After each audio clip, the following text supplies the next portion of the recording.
tabia tunayoiona ya mume wako kwenye tamthilia mpya ambayo inaendelea Azam TV ya kugombana na mama yake mzazi, ndio tabia alionayo nyumbani?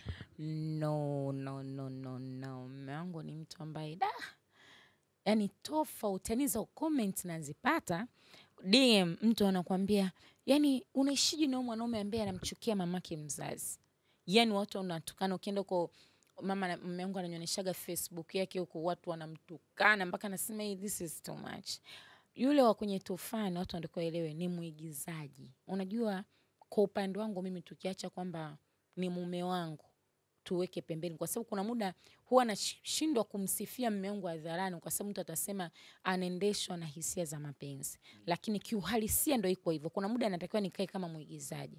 Mimi namwambiaga mume wangu siku zote mimi ni shabiki wako namba 1. Na sikufichi Tanzania hii amna mtu anamfikia mume wangu kwa uigizaji. Na ndio maana inafika sema kigiza movie kama Tufani watu wanamtukana. Ukifikia stage hiyo ujue umevaa character na umewasilisha kile kilichoandikwa mle ndani. Tena mume wangu kamwasilisha zaidi Emily yule alioandikwa, kamwasilisha mwandishi mwenyewe anakiri kwamba nilimwandika Emily awe hivi lakini umefanya extra, yani unaweza na maana una kipaji.